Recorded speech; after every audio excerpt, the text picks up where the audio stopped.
En el video de hoy hablaremos sobre las infecciones de tracto respiratorio número 2. Pero antes de empezar, que normalmente pues esta clase es básicamente tuberculosis y algunas otras micobacterias que son no tuberculosas.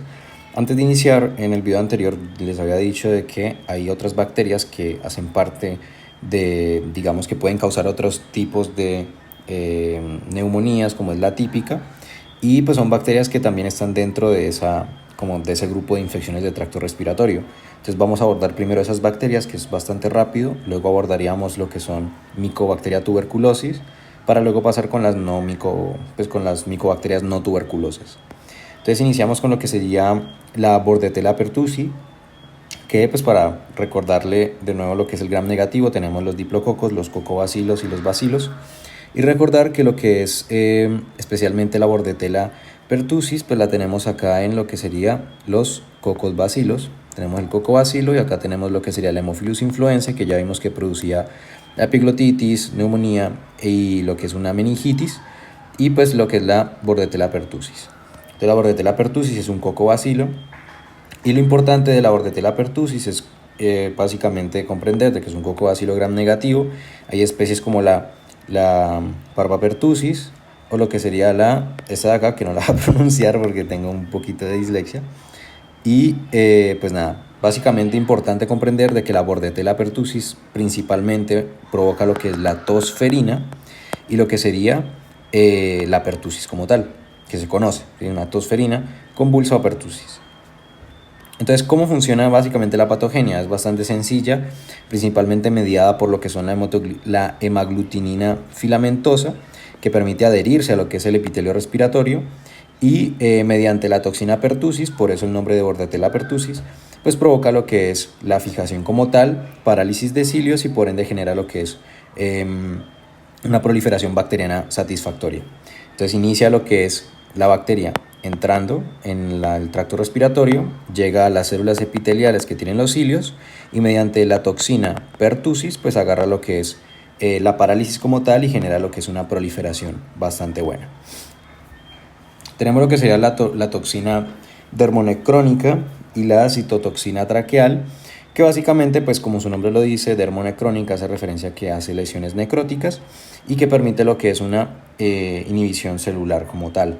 Entonces, aparte de que tenemos una toxina que se conoce es la toxina pertussis, pues agarra también lo que es una toxina dermonecrónica para para inducir en lo que es una necrosis como tal. Luego tenemos la citotoxina traqueal, que importante comprender es que produce lo que son diferentes tipos de citoquinas o citocinas proinflamatorias, como es el factor de crecimiento tumoral, creo que se conoce esto, la verdad no estoy seguro, y lo que son diferentes tipos de interleuquinas. Eso pues claramente no es muy importante, no es tan específico en el sentido de la materia, pero pues en inmunología lo vamos a profundizar. Lo importante es comprender que la Bordetella pertussis produce lo que es la tosferina. Y la prevención, básicamente, pues es con esto de acá que se conoce como la DTaP. La DTaP es la difteria, tétanos, pertussis. Difteria ya la vamos a ver, pertussis pues por la que ya vimos y tétanos pues por el hecho de como tal el tétanos pues que se puede adquirir, ¿no? Luego pasamos a lo que sería la Corynebacterium, que de nuevo la Corynebacterium es otro tipo de bacteria que genera lo que es la difteria. ¿Listo? Entonces habíamos dicho de que la difteria pues está dentro de lo que se conoce como la DTaP, ¿sí? La pertussis, que ya lo vimos, y la difteria, que la vamos a ver ahorita. Entonces, lo que es el Corynebacterium diphtheriae o diphtheri, básicamente es un bacilo pleomorfo, ¿sí? Que se tiñe de manera irregular, y es importante comprender de que genera lo que se conoce como principalmente la difteria respiratoria. Entonces la difteria respiratoria es bastante pesado al momento de verla, bastante fuerte, porque genera como este trozo, ¿sí? Que se conoce como lo que pues es la difteria, ¿no? Tenemos lo que sería, este es como el esquema o la secuencia que ocurre con lo que es el Corynebacterium diphtheriae, y es importante reconocer es básicamente que puede producir lo que se conoce como una obstrucción respiratoria y una muerte. ¿Sí? ¿Por qué? Pues porque esta vaina lo que está haciendo es simplemente obstruir la vía respiratoria. Muchos profesionales lo que realizan es agarrar esto, la rompen y eso genera primero un sangrado, ¿sí? Sangra fácilmente, y segundo puede provocar lo que se conoce como una infección secundaria a otras bacterias. Entonces es ahí cuando puede entrar otra bacteria, como puede ser, yo qué sé, el Streptococcus piógenes, y puede producir una faringitis estreptocócica porque esta vaina quedó descubierta como tal. Luego ya acá tenemos lo que es el diagnóstico diferencial, como pues es una faringitis estreptocócica, que pues por piógenes, y importante comprender eso, que lo que es la Corynebacterium diphtheriae provoca la difteria respiratoria, y lo que es la Bordetella pertussis provoca lo que se conoce como la pertussis como tal, ¿no? O la tosferina. Y que ambas están dentro o involucradas en lo que se conoce como la DTaP, que es importante inclusive para los estudiantes de algunos, pues los estudiantes que pertenecen a la Facultad de Salud de múltiples universidades, les exigen este documento como tal para generar lo que es, pues, de que el cuerpo produzca lo que son los anticuerpos para estas bacterias como tal. Entonces, esto sería por las bacterias que les había dicho. Luego tenemos lo que sería la diafteria cutánea. Ya hemos hablado de una diafteria respiratoria, pero la diafteria cutánea, pues es básicamente, son lesiones que pueden ser confundidas por, digamos, una celulitis o una fascitis necrosante o un chancro más o menos, ¿listo? Que pueden ser provocadas por Staphylococcus aureus o por Streptococcus pyogenes, por ejemplo. Pero pues principalmente conocer de que puede provocar lesiones también. Entonces puede ser un diagnóstico diferencial, la difteria cutánea provocada por el Corynebacterium, sí, el Corynebacterium diphtheriae. Luego pasaríamos ya a la Legionella, que es otra bacteria importante, que es un bacilo gram negativo como tal, que si volvemos al cuadro acá, tenemos lo que serían los gram negativos, y de hecho no aparece acá, o no lo veo, pero bueno, básicamente comprender de que lo que sería la Legionella, importante, es que es ubicua y produce lo que se conoce como la enfermedad del legionario o la fiebre de Pontiac, ¿sí? Ahora, ¿cómo hace la Legionella? Pues para atacar, básicamente su principal ataque es en los macrófagos alveolares. Entonces la Legionella normalmente lo que realiza es genera una fagocitosis, los macrófagos se fagocitan a esta bacteria, y cuando se la fagocitan lo que hacen es básicamente reproducirse dentro del fagosoma que genera lo que es el macrófago. Entonces lo que sucede es que no se forma lo que se conoce como el complejo, el fagosoma más el lisosoma, ¿sí? El complejo fagolisosomal, creo que se le conoce. Esto es muy común en lo que es la Mycobacterium tuberculosis, que más adelante lo vamos a ver, y principalmente pues es eso, ¿sí? Son intracelulares, entre comillas, para generar esa reproducción. Importante comprender es que la enfermedad del legionario tiene un periodo de incubación de 2 a 10 días, tiene lo que son manifestaciones clínicas como una neumonía, una tos, una fiebre, bastante común, y básicamente tenemos lo que sería la descripción como tal pues de la legionela, ¿sí? Que es fagocitada por los macrófagos y genera lo que es la supervivencia, y por ende lisa la célula y pues se replica, se reproduce y se disemina como tal. Y la fiebre de Pontiac es básicamente, tiene un periodo de incubación mucho más agudo, o sea, mucho más abrupto.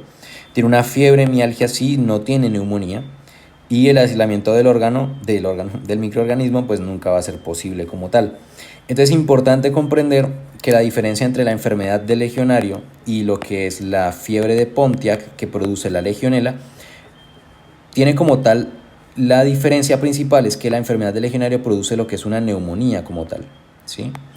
Diferente a lo que es la fiebre de Pontiac, que produce fiebre pero no genera una neumonía como tal. Entonces esa es la diferencia como tal entre todos. Eso sería básicamente las bacterias que son, que quería agregarles como tal, pero ya vamos a hablar ahora sí de lo que son la tuberculosis.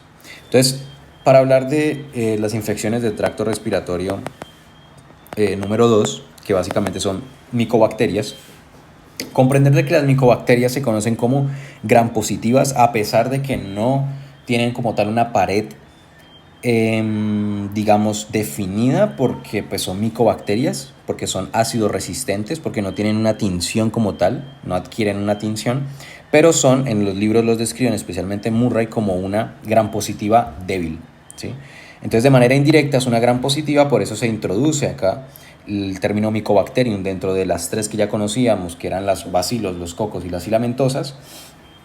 Importante comprender, especialmente de lo que es la Mycobacterium tuberculosis, es que necesitan los macrófagos alveolares especialmente, no se pueden cultivar, es decir, no hay un cultivo in vitro, y necesita lo que es la tinción Sil-Neissery para poder observarse, ya que son ácido-alcohol resistentes.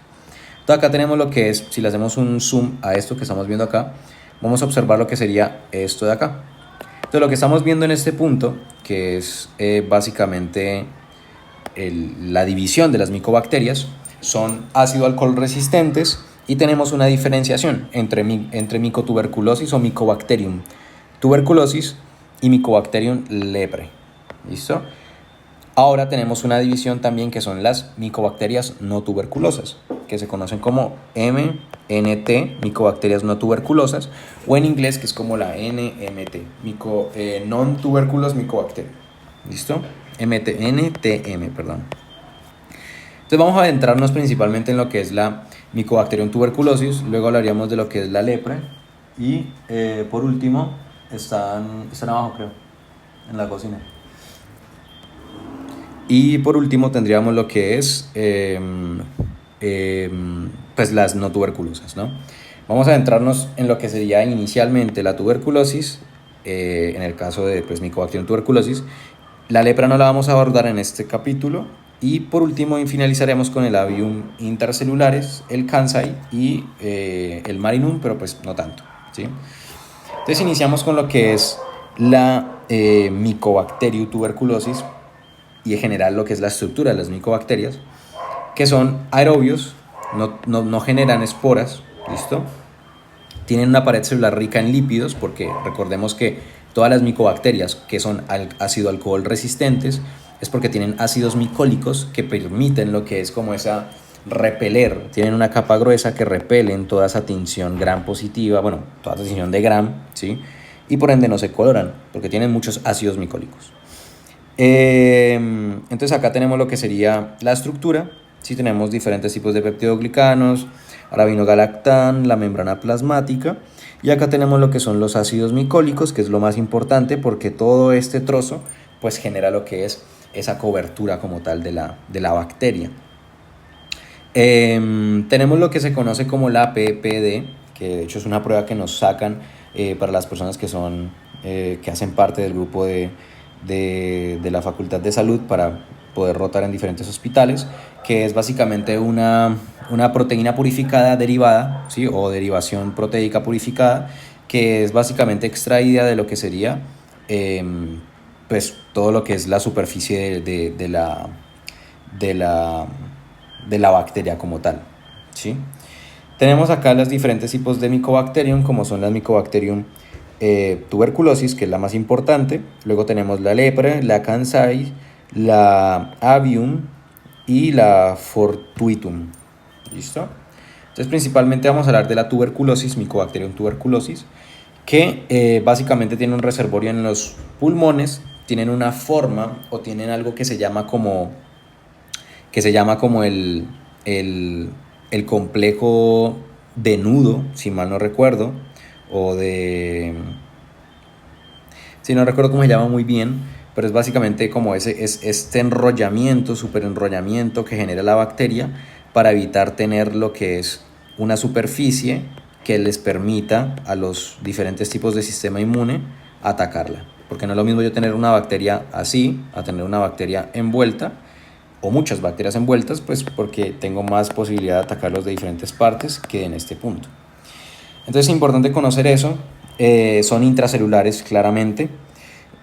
Normalmente tienen un factor de predisposición en pacientes que tienen VIH y en pacientes que tienen diferentes tipos de inmunosupresión. Y lo importante conocer es que pues tiene un crecimiento serpentino. También tiene lo que se conoce como pues la tuberculina, que es una proteína de superficie, que es una prueba de las que se toma, que es la PPD, que ya la conocemos. Y básicamente comprender de que el daño, o sea, el daño necrosante que ocurre, normalmente no está mediado por lo que son las exotoxinas ni endotoxinas, sino que el sistema inmune y la hipersensibilidad con la reacción que genera el sistema inmune frente a este agente, pues básicamente genera lo que es un daño como tal en el tejido. Acá tenemos lo que es la patogénesis. Entonces, para que comprendamos la patogénesis como tal, se parece mucho a lo que vimos que era si mal no recuerdo, era la legionela no era la Bordetella pertussis, si mal no recuerdo, que de hecho pues vamos a revisarlo. No, sí era la legionela. Entonces, importante comprender de que esto pues tiene el mismo patrón de la legionela, que como les había dicho, lo que es la Mycobacterium tuberculosis es intracelular. Cuando hablamos de intracelular es básicamente que necesita entrar en una célula, en este caso sería al macrófago, y cuando entra en el macrófago va a generar lo que es una replicación, y luego que genera una replicación rompe para poder generar lo que es la diseminación o infectar otras células. Entonces, como estamos viendo acá, tenemos lo que es el interior del alveolo, ¿sí? Tenemos lo que sería pues básicamente el capilar sanguíneo. Acá tenemos lo que es el interior, y acá tenemos un macrófago alveolar. Entonces acá tenemos y observamos que dicen que los bacilos tuberculosos que alcanzan los alveoles son ingeridos por los macrófagos, pero a menudo algunos sobreviven y generan una infección, pero no hay síntomas, que es lo que conocemos como una infección asintomática. Cuando los bacilos tuberculosos se multiplican en los macrófagos, que es lo que está sucediendo en la imagen, básicamente lo que sucede es que la mayoría de los macrófagos que están alrededor no son lo suficientemente eficientes, valga el juego de palabras, para destruir las bacterias, ¿sí? Pero lo que hacen es llamar al sistema inmune para que genere lo que es una inflamación como tal. Por ende, produce lo que es una lesión en el pulmón. Por eso, les había dicho antes de que lo que es la Mycobacterium tuberculosis no genera un daño como tal por exotoxinas o endotoxinas, sino que es más mediado por o una consecuencia de la reacción del sistema inmune. Entonces, cuando aparecen los síntomas de la enfermedad, o sea, la tos, la sudoración nocturna, etc., etc., lo que sucede es que principalmente hay lo que es un daño como tal. ¿Sí ven? Hay un daño, hay como una necrosis, que es lo que estamos viendo acá. Liberan bacilos de tuberculosis, forman un centro gaseoso en el tubérculo y muchos pueden permanecer latentes, que es lo que se conoce como tuberculosis latentes, que más adelante lo vamos a ver. Y la enfermedad puede detenerse en ese estadio, que es lo que estamos viendo, ¿sí? Entonces tenemos lo que sería como una especie de pues una bola, ¿sí? Que tiene lo que son diferentes complejos de macrófagos más el bacilo fagocitado de la Mycobacterium tuberculosis, y tenemos diferentes tipos de macrófagos activados que son, pues hacen lisis, se mueren y generan lo que se conoce como un centro gaseoso. Luego lo que sucede es que los síntomas de la enfermedad, cuando se forma el tubérculo maduro, o sea, cuando ya tenemos esto más definido, tenemos los diferentes macrófagos infectados, lo que puede suceder es que esto de acá, que es el centro que ya habíamos visto, puede generar un agrandamiento y puede ocurrir lo que se conoce como una ruptura, ¿listo? Entonces ese tubérculo genera una ruptura y esta ruptura genera una diseminación.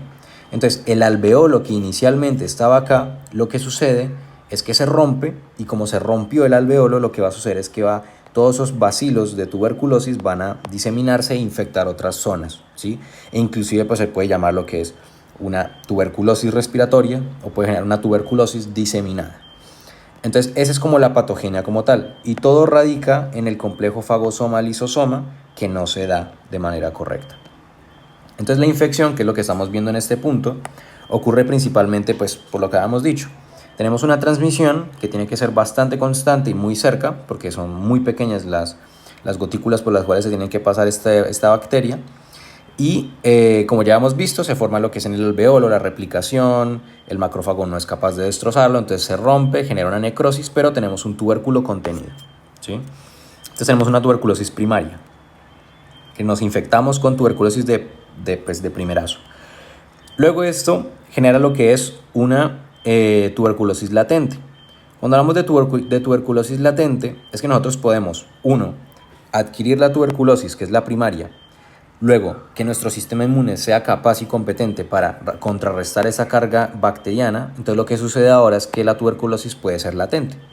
Si yo tengo una reactivación de tuberculosis como tal, es porque mi sistema inmune puede que se haya deprimido, puede que haya tenido una enfermedad que me haya activado el sistema, que me haya activado la tuberculosis y por ende mi sistema inmune pues se bajó, ¿sí?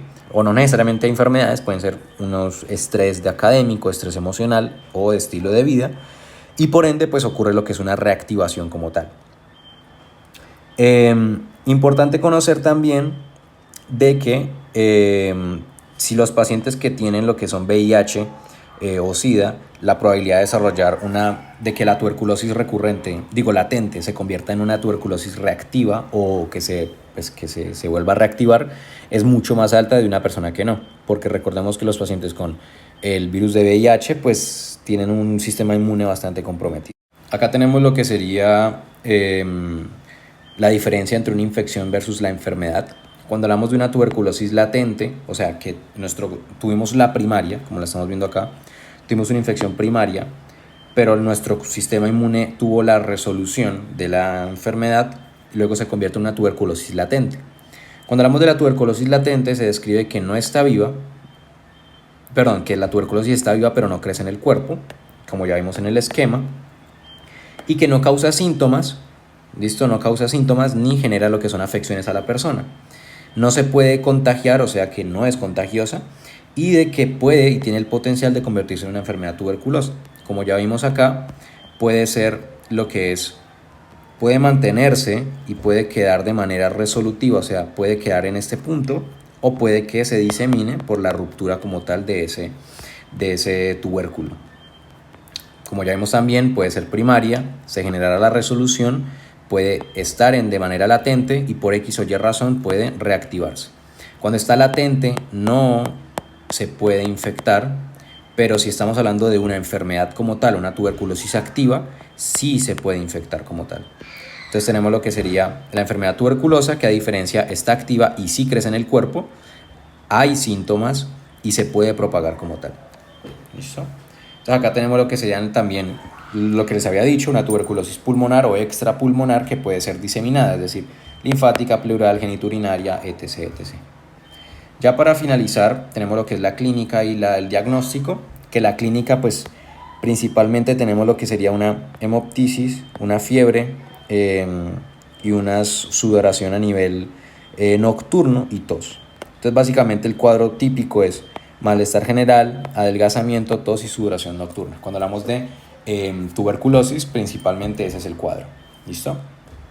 Luego tenemos lo que sería una enfermedad cavitada o cavitatoria, que habla básicamente cuando esto de acá que vimos, este tubérculo, se rompe, puede generar una enfermedad diseminada, pero más allá de eso es porque se están generando cavitaciones dentro del pulmón. Estas cavitaciones, que son como cuevas o huecos que están formándose dentro del pulmón, pues básicamente generan una tos más un producto, ¿sí? Una tos con esputo o una tos productiva. Luego, por último, tenemos las pruebas diagnósticas o de rutina para la tuberculosis, que como ya vimos no se puede cultivar de manera sencilla o in vitro, ¿sí? Por ende, la prueba principal para generar lo que es un diagnóstico más allá de la clínica, ya que esto se saca con clínica, pero pues para hallar de manera exacta, básicamente tenemos lo que es la prueba cutánea de tuberculina, que es principalmente, ¿sí? Si queremos hacer un examen directo a, por ejemplo, yo qué sé, un lavado broncoalveolar que se le realiza al paciente, pues se puede hacer un examen directo con la tinción de Ziel-Nissel, porque son ácido alcohol resistentes. La prueba cutánea de tuberculina, pues es la PPD, que genera lo que permite lo que es la detección de diferentes tipos de, por ejemplo, la tuberculina, que genera lo que es la detección de esas diferentes proteínas que están en lo que es la superficie de la estructura de la propia bacteria. Luego hablaríamos de las micobacterias no tuberculosas, que ya son bastante sencillas, porque pues no son muchas, que es la que estamos viendo acá. Kansai y Avium intracellular. Entonces, cuando hablamos de Kansai y de Avium intracellular, básicamente estamos hablando de que son micobacterias pues, que son no tuberculosas. Comprender bastante que normalmente están relacionados con infecciones pulmonares, pero también pueden generar infecciones a nivel de piel y diseminadas. Como por ejemplo, también tenemos otros, como esto no entra en el parcial, pero normalmente no lo evalúan, pero pues es bien saber, ¿sí? Al igual que la legionela, al igual que la bordetela, al igual que diferentes bacterias que hemos nombrado que no son, digamos, evaluadas, pero son importantes, como es la nocardia, ¿no? Entonces la nocardia pues son bacilos aerobios estrictos, no hacen parte de la microbiota, en su pared celular también tiene ácidos micólicos, y lo importante es comprender de que la nocardia produce lo que se llama la nocardosis cutánea, que es un micetoma, que es una enfermedad básicamente que genera una celulitis o unos abscesos. Entonces acá tenemos un diagnóstico diferencial en el caso de bacterias, o lo que puede ser un piógenes o lo que puede ser un aureus, como puede ser la celulitis o pues diferentes tipos de abscesos como una foliculitis, etc.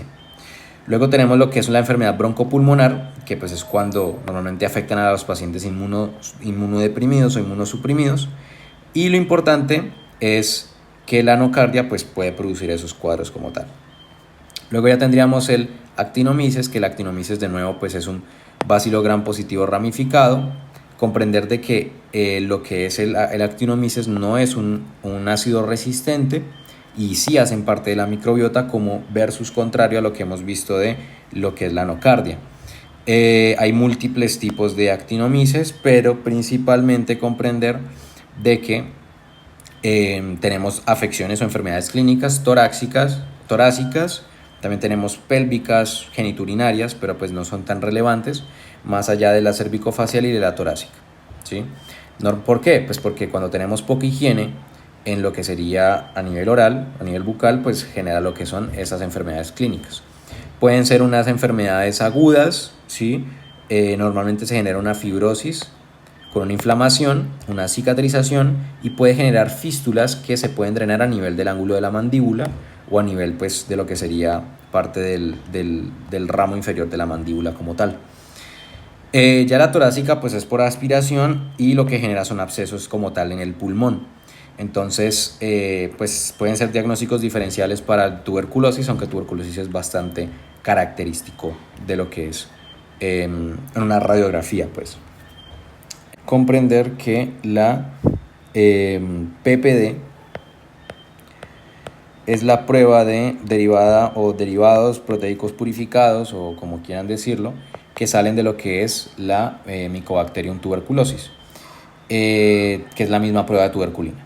Entonces es muy importante porque pues esto es la única manera como en la cual se puede diagnosticar no, en la cual se puede generar lo que es un diagnóstico principal de la tuberculosis como tal. En el siguiente video ya estaríamos hablando de lo que son infecciones del tracto gastrointestinal y que se dividen en 1 y 2 de nuevo. Entonces lo vamos a ir de 1 y 2. Cualquier corrección o sugerencia o comentario que quiera realizar, se la dejaré en la descripción. También siéntanse pues en total libertad de poder realizar cada uno de ustedes una corrección en algún punto que me haya equivocado. Y pues nada, estamos en proceso de aprendizaje. Yo aún estoy viendo en este curso y hago esto como para estudiar también y pues para dejar lo que es registro para las personas que lo puedan necesitar.